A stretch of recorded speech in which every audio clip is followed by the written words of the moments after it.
ब्रह्म। नमस्कार मित्रों, हमारे वैदिक परिवार में आपका स्वागत है। श्री वेद भाष्यकार श्री स्वामी शरण जी के मुख से वेद मंत्रों की सरल और प्रमाणिक व्याख्या सुनने के लिए हमारे YouTube चैनल को अधिक से अधिक लोगों तक पहुंचाएं, सब्सक्राइब करें, जिससे वेदों का प्रकाश घर घर तक पहुंच सके। आप कमेंट कर प्रश्न भी कर सकते हैं, हम सब प्रमाण उत्तर अवश्य देंगे। घर घर वेद मंदिर स्थापना अभियान में जुड़कर हमें सहयोग प्रदान करें। हमारा वेद भाष्य, वेदायन और अन्य वैदिक साहित्य घर बैठे प्राप्त करने के लिए आदेश करें।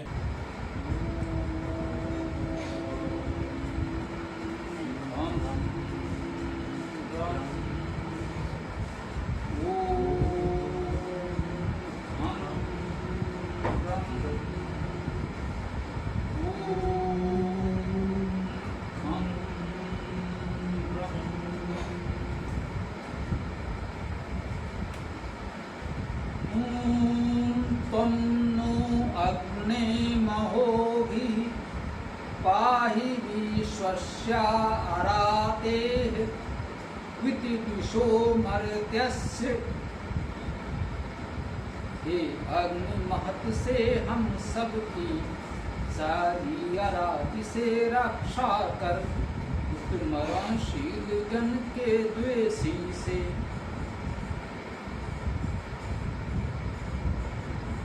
यह सामवेद प्रथम अध्याय प्रथम सूक्त का छठा मंत्र है। इस पर आज हम लोग चर्चा करेंगे। जानते हैं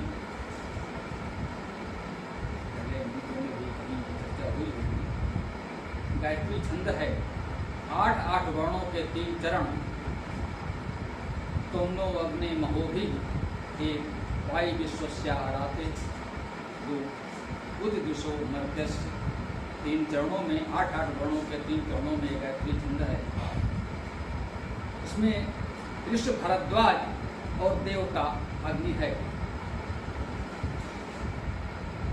देवता अग्नि है, इसका अर्थ हुआ कि इस मंत्र में अग्नि का देवता जो है अर्थात उसका देवत्व है, उसकी चर्चा की गई। पूरे सूक्त का देवता अग्नि है, अर्थात इस सूक्त में अग्नि की चर्चा है। जो अग्नि का देवत्व है, उसका विशेष गुण है, जो अग्नि का विशेष प्रकाश है, उसकी दिव्यता है, उसकी चर्चा की जाती है।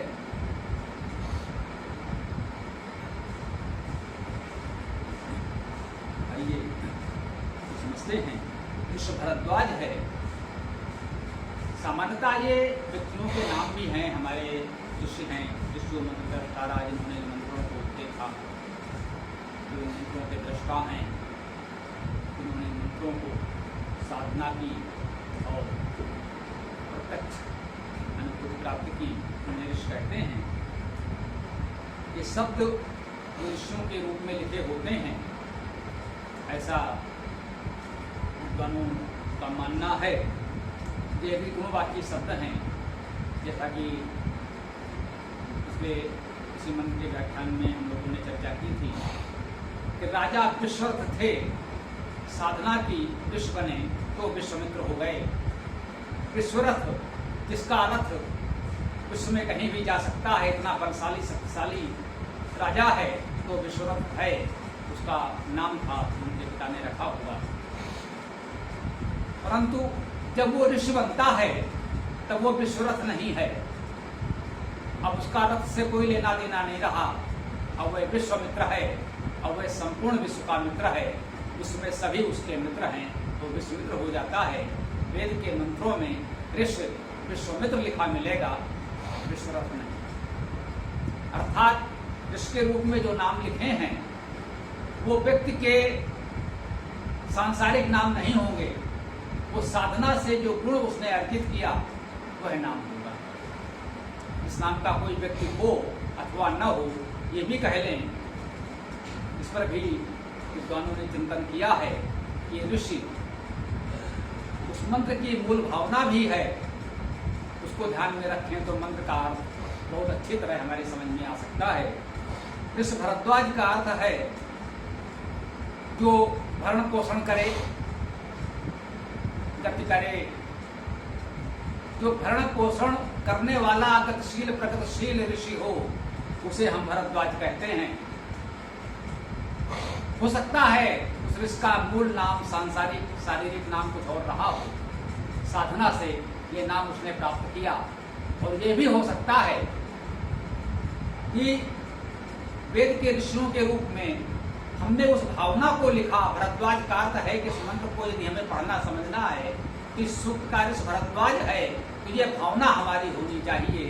जब हम लोगों का भरण पोषण करने की बात करें, समाज में गतिशीलता प्रगतिशीलता लाने की बात करें, तब हम इस मंत्र को समझने के अधिकारी होते हैं, तब इस मंत्र का पूरा लाभ हम उठा पाते हैं। इसके साथ ये भावना भी जुड़ी होती है। तो उस नाम का कोई व्यक्ति हो या न हो, मंत्र के साथ जुड़ी हुई ये भावना है, ये हमें समझना चाहिए। मान्यता है कि मंत्रों के ऊपर ऋषि देवता छंद लिखे होते हैं, उनका मंत्र के अर्थ के साथ भी संबंध होता है, स्वाभाविक रूप से होता है। इन सब बातों का ध्यान रखें तो सहज भाव से अर्थ को समझने में हमें सुविधा भी होती है।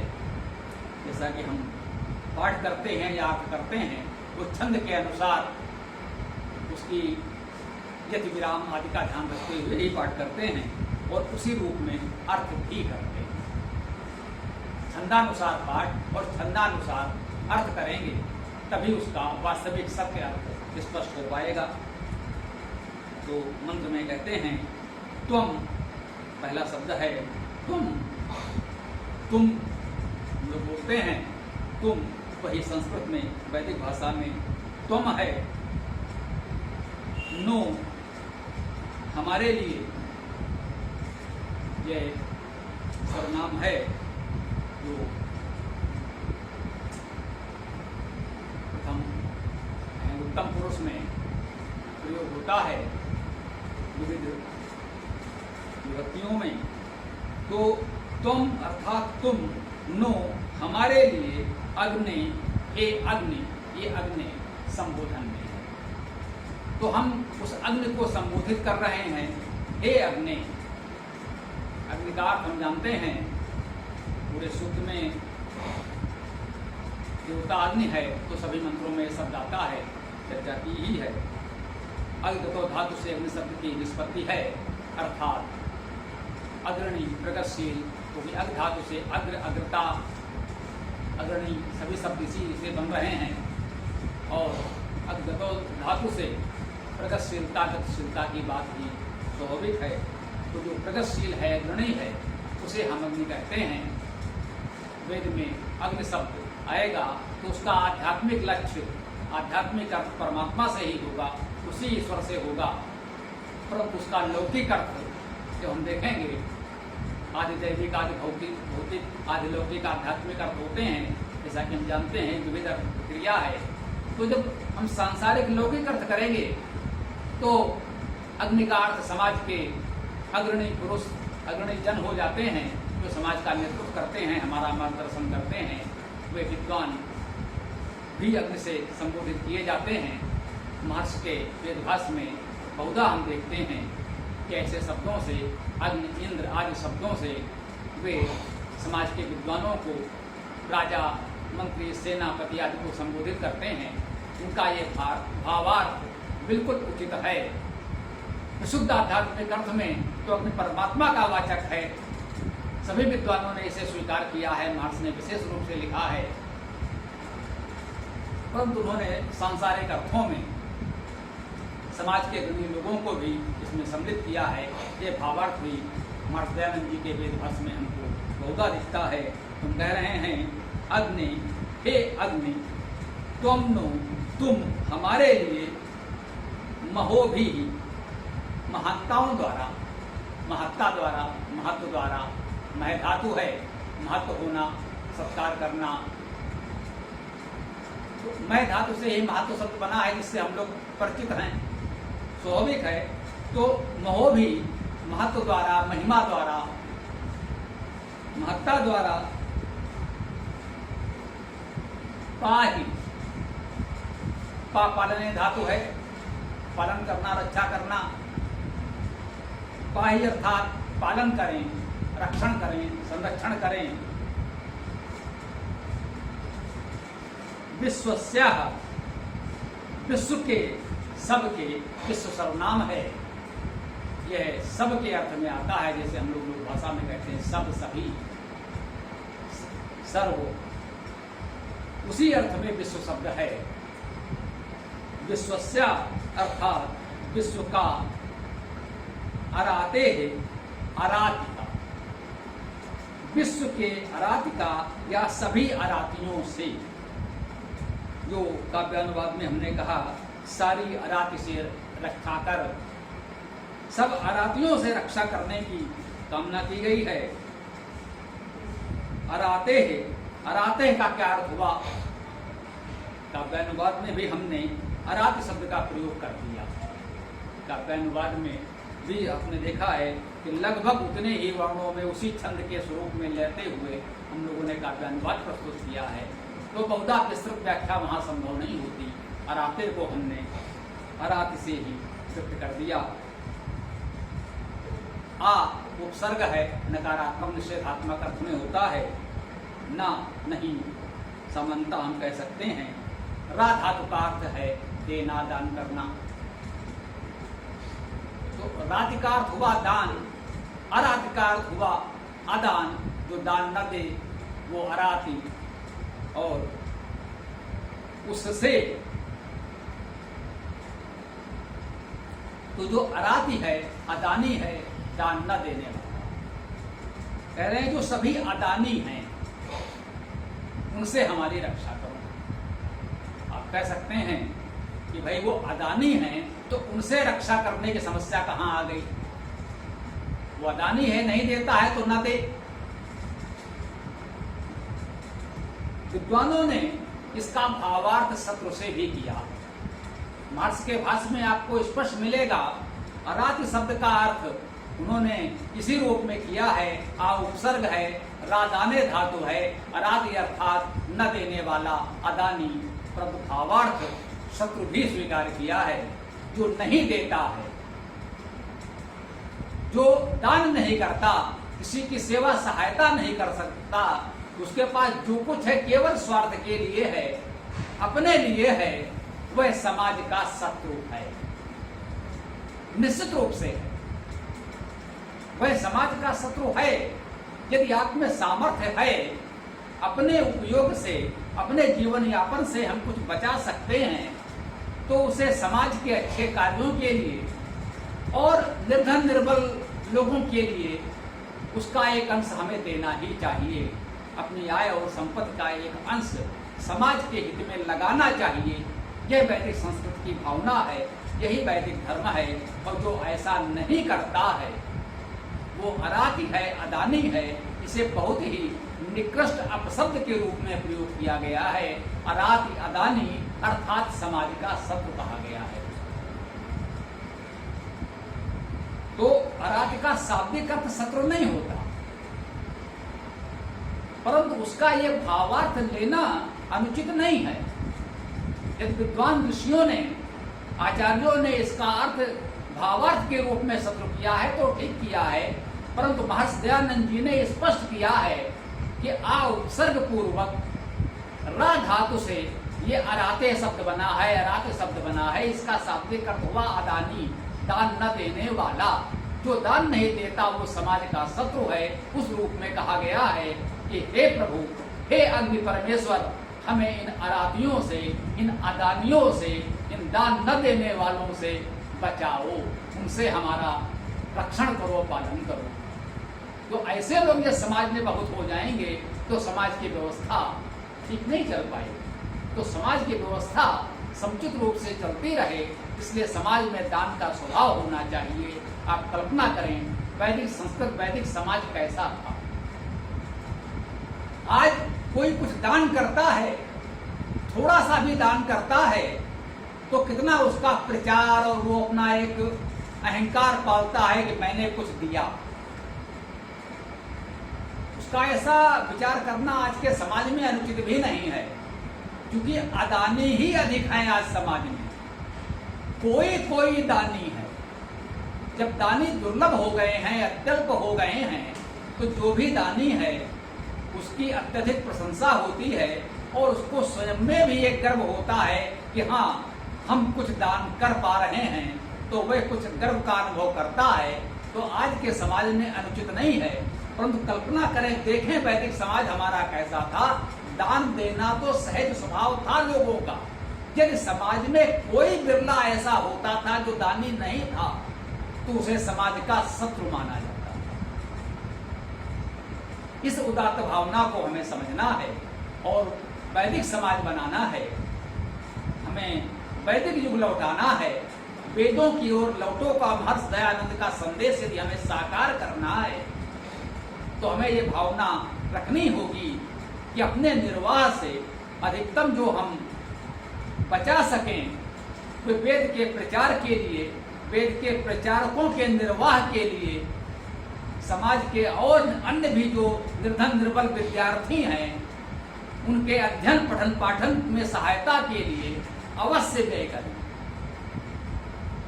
अन्यथा आप देख रहे हैं अराति शब्द यहाँ एक अपशब्द के रूप में, दुर्वचन के रूप में, कहें तो गाली के रूप में उपयोग हो रहा है। कह रहे हैं, हे प्रभु, हे अग्नि, हे अग्नि प्रगतिशील परमेश्वर, हमें इन अरातियों से, अदानियों से बचाइए।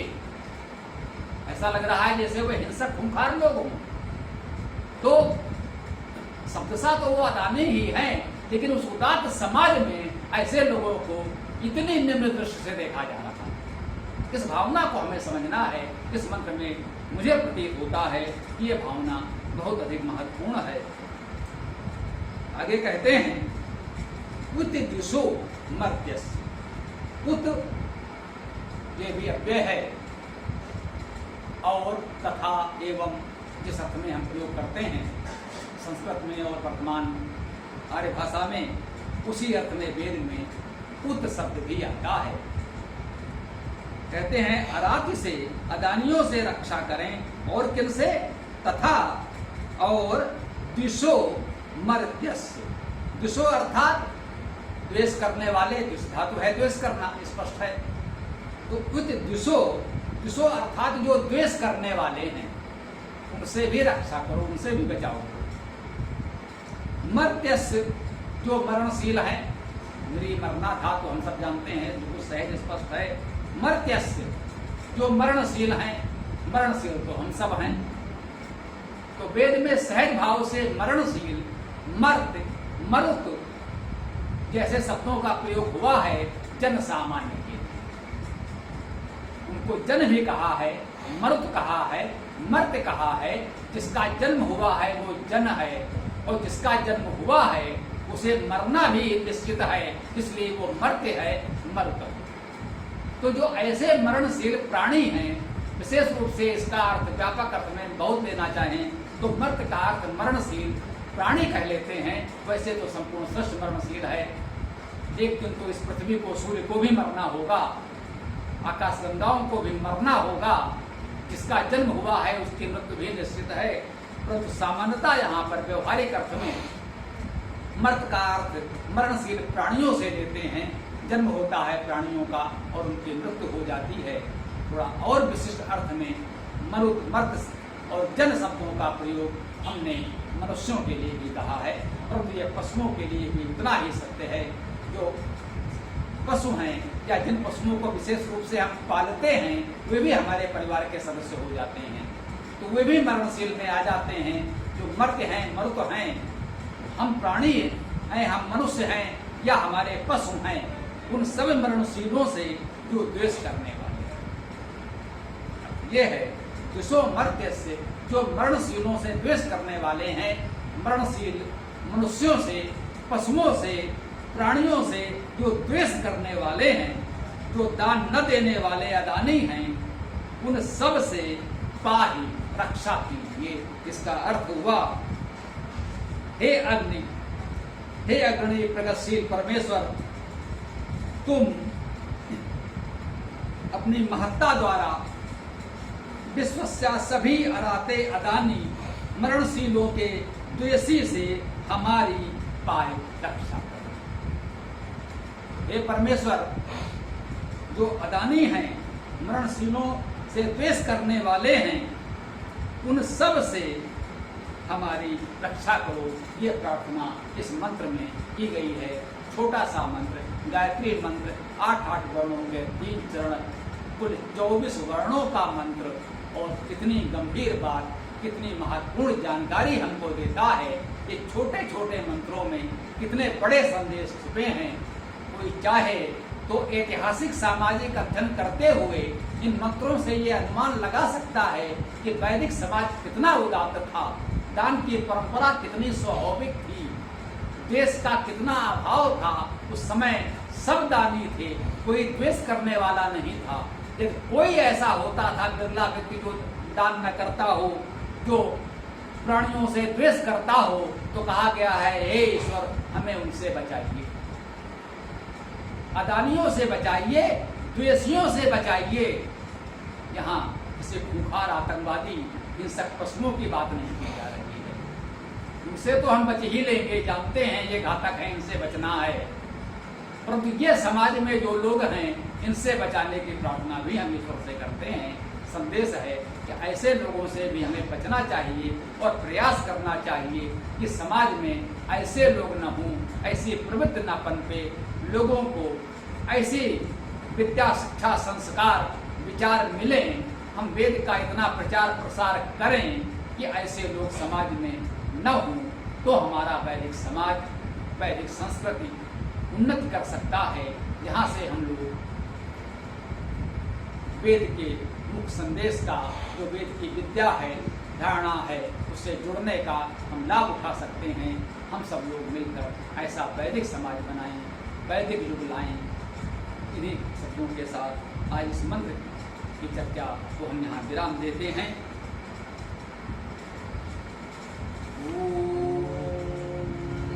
हम रम हम रम हम रम। पूरा वीडियो देखने के लिए बहुत बहुत धन्यवाद।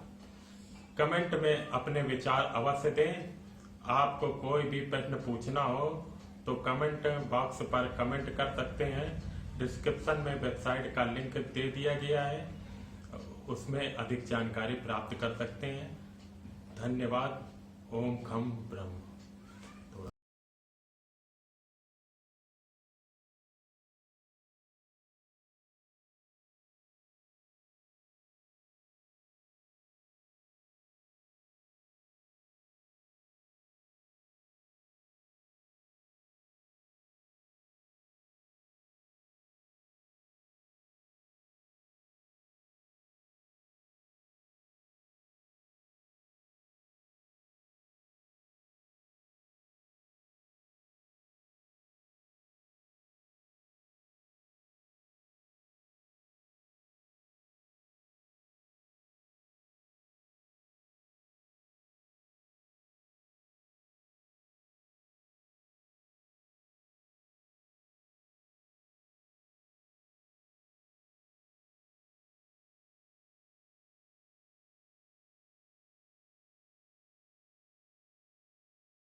पूरा वीडियो देखने के लिए बहुत बहुत धन्यवाद। कमेंट में अपने विचार अवश्य दें। आपको कोई भी प्रश्न पूछना हो तो कमेंट बॉक्स पर कमेंट कर सकते हैं। डिस्क्रिप्शन में वेबसाइट का लिंक दे दिया गया है, उसमें अधिक जानकारी प्राप्त कर सकते हैं। धन्यवाद। ओम खम ब्रह्म।